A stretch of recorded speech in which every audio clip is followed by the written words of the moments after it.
views and opinions expressed in this program are those of the participants and do not necessarily reflect the views of BronxNet or the program underwriters.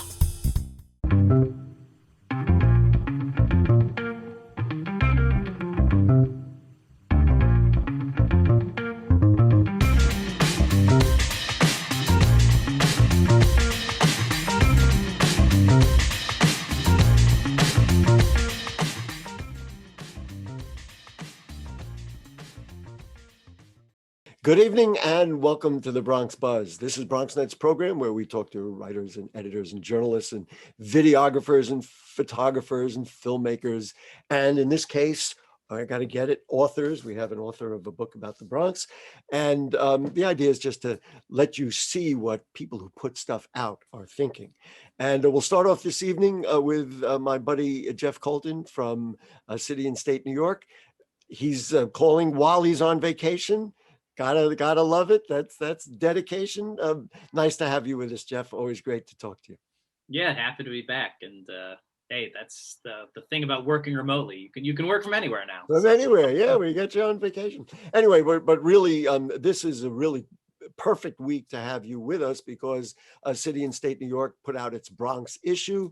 Your cover story about the Bronx Democratic Party was fascinating, and certainly I'm pleased that I was selected to be in the Bronx Power 100. Let's start with the Bronx Democratic Party. You very correctly analyzed this is to some degree a watershed moment. There is a something happening. Gustavo Rivera, Senator Rivera, who's often been critical of the party, was quoted in your article as saying, don't call it a machine anymore, call it an organization. That starts to suggest some big things. Tell me about your understanding and your analysis of where the Democratic Party in the Bronx is at. Yeah, I mean, what's most interesting is who the party supported in these 2021 primaries that just completed. And first of all, the Bronx Democrats endorsed 9 city council candidates, and all 9 of them won. So just the fact that a county organization is having success in the year 2021 is impressive because we've seen county organizations in Brooklyn, Queens, Manhattan all really weakened. But the Bronx had that success by endorsing and supporting candidates that traditionally the Bronx Democratic Party probably wouldn't have supported.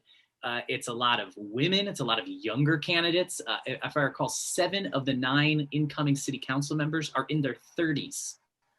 Just a much younger incoming class we've seen. Yeah. Yes, 5 out of the 9 are women, and some of them are pretty progressive, and they were taking on, I mean, just one example is we see with Althea Stevens in the West Bronx. She's going to be taking over for Vanessa Gibson.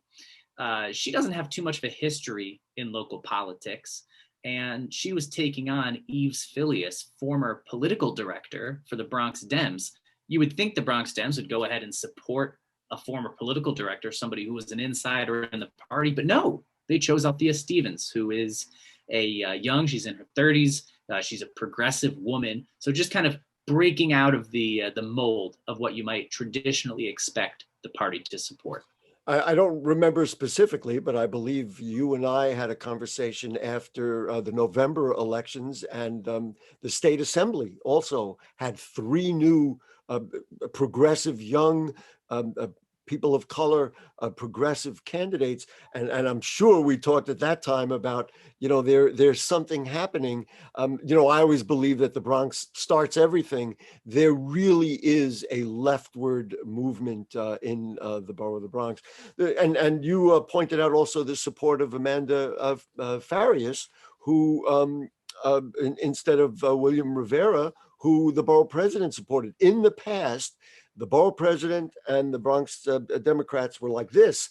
Now, of course, Ruben Diaz is not going to be an elected official, after his term is out, but there really was a shift. Here's my question, and you speculated in your article about Senator Sepulveda. It'll be interesting how that develops and who might run against him, et cetera, et cetera.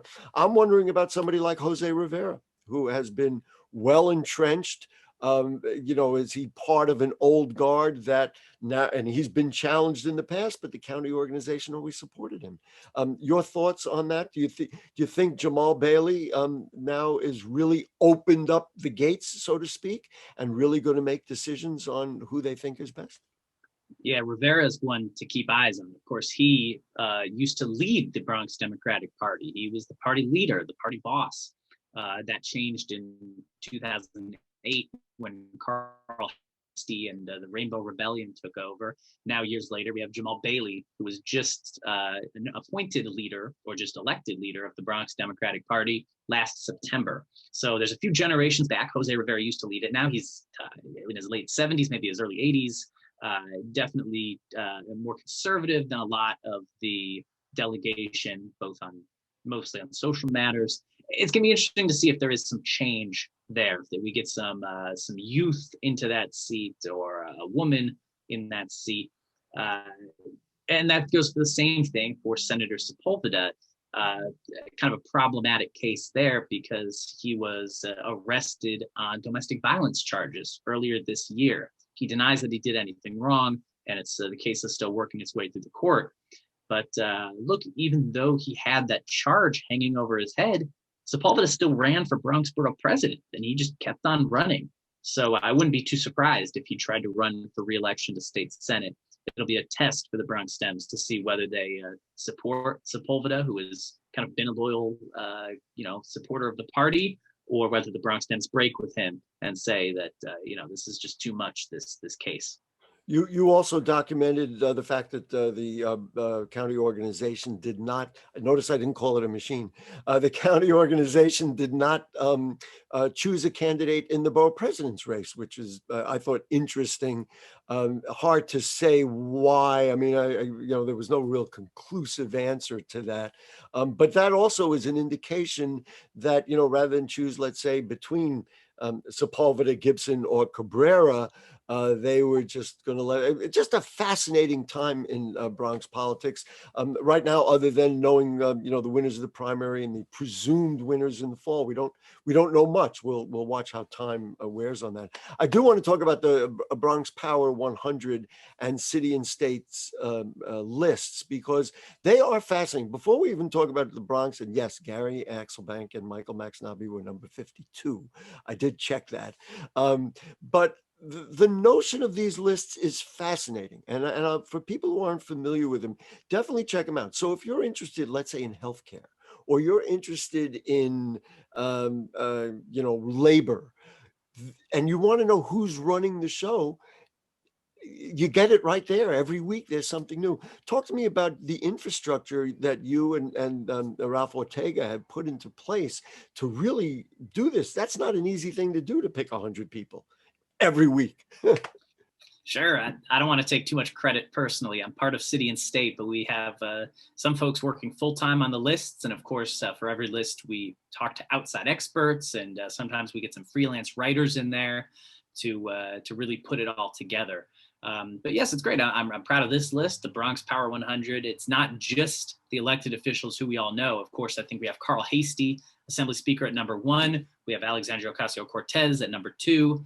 But it's 100 people. So that goes down to the business improvement districts, journalists like yourself, people that run nonprofits in the Bronx, former elected officials. It's really a good mix of people that are movers and shakers in the political world in the Bronx. So check that out, cityandstateny.com.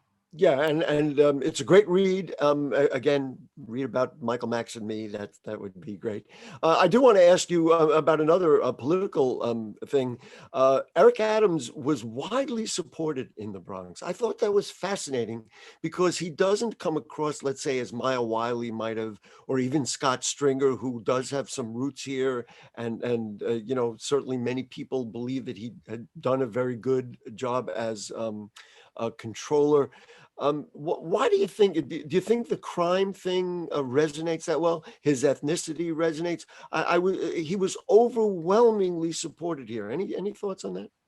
Sure, he's the leading Black candidate, and I think that helped him in a borough that has a large Black population. Also, there was no serious competitive Latino candidate, which I think helped. And then Adams really worked hard to fill that void. I mean, he got the endorsements of key players like Adriano Espaillat and Bronx Borough President Ruben Diaz Jr. So I think they kind of helped say that, look, Adams is the candidate of the Bronx. He's our guy. Of course, Adams has been working at this for years, really decades, focusing on becoming mayor, building up those relationships. So I'm not surprised that he did so well in the Bronx. And it really worked out for him. He carried the borough easily. Yeah. Certainly if you look at issues that are resonating with voters, crime is, of course, right at the top. It's very interesting to have a cop be at the top, or a former cop, of course. I'm having a hard time trying to measure how he's going to do with the police force, because there has been kind of, like a little bit of a roller coaster on stop, question, and frisk, and other things. And now, of course, whether it's defund or refund, or what are you doing with the police? Do you have a read on what his things are, how he's going to handle policing when he becomes, presumably he becomes mayor? It's the biggest question. Adams was a police officer, of course, and I think his general pitch is that nobody knows how to reform better than an insider. And to his credit, he was always a reformer. Even when he was in the police department, he was a loud critic of what he saw as racist tactics or racist leadership. So one of the founders of 100 Blacks in Law Enforcement. Yeah, exactly. And so he can play kind of quote unquote both sides here. You can look, I know the NYPD, but I also know what it's like to grow up, working class and Black and be beat up by the police, as a story he frequently tells, being a teenager and being physically assaulted by police. Yeah. So I really, Adams could go either way. It's going to be interesting to see if he does go harder on the NYPD than de Blasio, who was mostly go along to get along with the leadership there, or whether Adams made friends with nobody. Let's face it. Listen, Jeff, we got to run. It is always a pleasure to talk to you. Next time we're going to do a 4-hour show so we can get to all the issues and all the candidates. But for now, this will have to do. Enjoy the rest of your vacation. Thanks for taking a few minutes to be with us.